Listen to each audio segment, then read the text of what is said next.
There goes my friend Erin. She's running away. Don't run away. I'm just going to take a picture, of course. Oh, okay.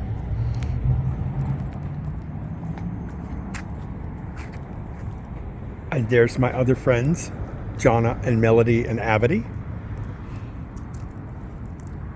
Oh, how cute. We are at the El Pueblo History Museum.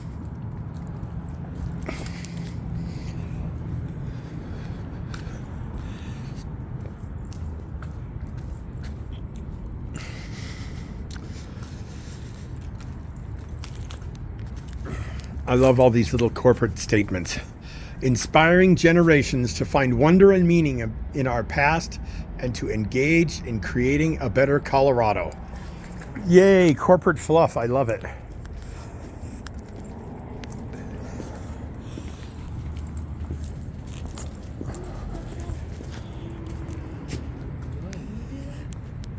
So Pueblo is surprising to me because it's reasonably well known in the state that Pueblo is like the armpit of the state.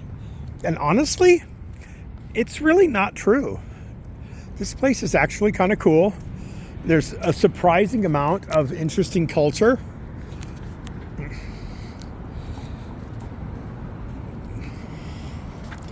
You just have to go look for it.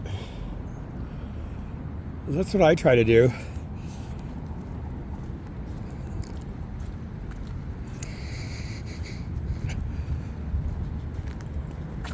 It's an interesting recycling bin. I'm nearly certain that it took more energy to make that than they'll ever get out of recycling the plastic. But it's cool.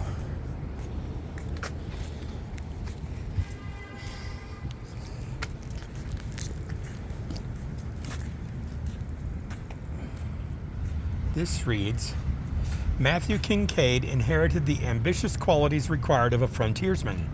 His family name is recorded among the founders of Madison and Franklin, Missouri. His contemporaries include a list of notable trailblazers, among them Kit Carson.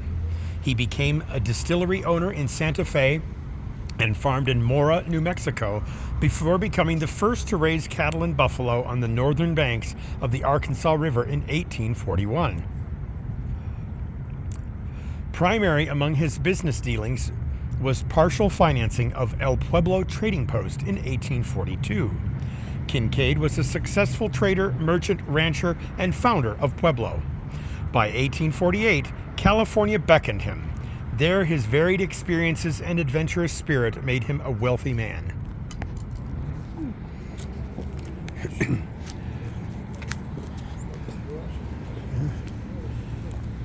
Oh, we have a diorama over here by the trading post.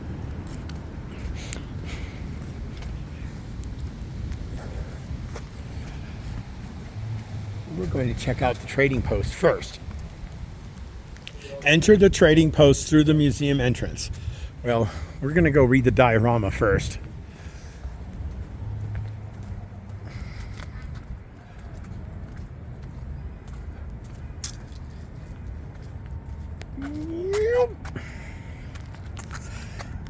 This says evocation.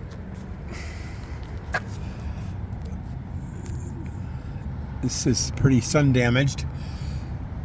It says, in 1854, perhaps foreshadowing the events of December 24th, Kit Carson, Ute agent from 1854 to 1861, and others warned that the Ute and Jicarilla Apache Indians, I'm sure I didn't pronounce that right, were starving and near despair. This photo was taken 12 years later at the signing of the Kit Carson Treaty in Washington, D.C.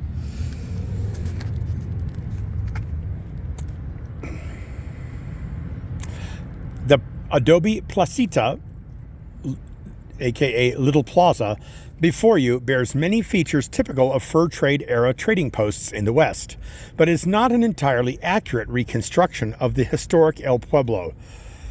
George Simpson, Matthew Kincaid, Robert Fisher, and Jim Beckworth were among the traders associated with El Pueblo at the time of its construction, around 1842. A multi-ethnic, multicultural group of opportunists built El Pueblo in the style of a Mexican placita. Constructed primarily of adobe bricks, the settlement stood on the north bank of the Arkansas River, a long-established ecological and cultural crossroads, and the international boundary between Mexico and the United States. Oh, I didn't know that. Native Americans, Europeans, and Mexicans used El Pueblo for trading goods that ranged from guns, powder, beads, and whiskey to agricultural products and livestock until 1848, when most inhabitants departed for the California gold rush. Accounts of El Pueblo vary widely. However, they describe a plaza used for trading and housing animals, a blacksmith shop, and many rooms with low doors, much lower than they are today, that served as homes, all surrounded by 4 adobe walls that boasted 2 round guard towers. El Pueblo was designed for protection against theft rather than attack. Although the story of its demise is brutal, on December 24, 1854, a group of Ute and Jicarilla, somebody will correct my pronunciation, Apache Indians killed or captured all occupants inside El Pueblo, the result of escalating tensions between Native Americans and newcomers. Residents were already in the process of moving to Newtown at the mouth of the Herfano River, about 30 miles south of here. This perhaps hastened their retreat. The site was then used for a time as a corral and domiciles, and many adobe bricks were recycled into early Pueblo structures. Eventually, El Pueblo disappeared beneath the city around you. Original wall fragments are visible in the archaeological pavilion to your right. That's the archaeological pavilion, I guess. It doesn't look like it's open. Sign paid for, in part, by the Mrs. J. N. Hall Endowment. All right, well, hello. That's enough of that for now. You guys can enjoy that little taste. I'm going to go in and join my friends and tour the museum. Anyway, just a short little blurb about what's going on in my life. Welcome aboard, and we'll see you later.